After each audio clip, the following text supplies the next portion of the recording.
আজকে আপনি দেখেন লাখ লাখ কোটি কোটি লোক সবাই তার জন্য দোয়া করছে, ইভেন তার জন্য মানত নিচ্ছে, তার জন্য রোজা রাখছে। আমরা প্রত্যাশা করছি আমাদের যে নির্বাচন আছে, ইভেন নির্বাচনে পুরো নেতৃত্বটা ওনার মাধ্যমেই হবে। আমরা এটাই আশা করি তার পছন্দের প্রার্থীকে মানুষ ভোট দিতে পারবে। এটা মানুষ একটা আশার আলো দেখছে।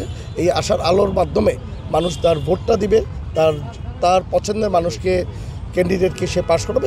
এটাই মানুষের আশা আছে। আর এখানে আপনি জানেন এই গণতন্ত্র অধিকারের জন্য বেগম খালেদা জিয়ার যে অগ্রণী ভূমিকা রেখেছে, এই অগ্রণী ভূমিকা আমরা সবসময় মনে রাখি।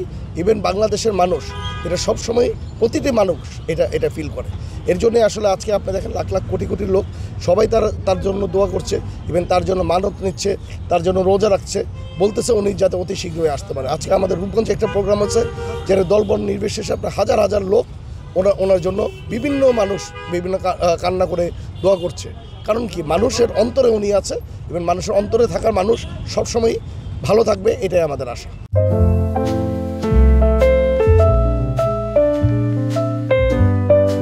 রূপগঞ্জবাসী আমার থেকে না, শুধু এই দল থেকে প্রত্যাশা করে রূপগঞ্জবাসী বাংলাদেশের একটা সুষ্ঠু নির্বাচন, বাংলাদেশে গণতান্ত্রিক ওয়েতে বাংলাদেশ চলবে। ইভেন বাংলাদেশ যে কোনো দেশের সাথে যাতে কোনো দেশের থেকে মাথা নত না করে থাকা লাগে, আমরা বাঙালি জাতি আমরা মাথা উঁচু করে সারা জীবন যাতে বাঁচতে পারি, এটাই সবার আশা।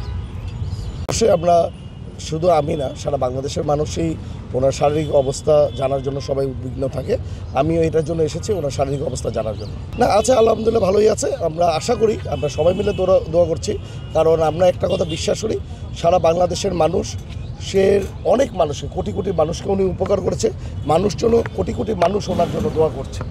যে কোনো মানুষের দোয়ার মাধ্যমেই আল্লাহ তাআলা ওনাকে সুস্থ করে আবার আমাদের মধ্যে রাজনীতিতে ফেরত নিয়ে আসবে। আমরা প্রত্যাশা করছি আমাদের যে নির্বাচন আছে, ইভেন নির্বাচনে পুরো নেতৃত্বটা ওনার মাধ্যমেই হবে। আমরা এটাই আশা করি।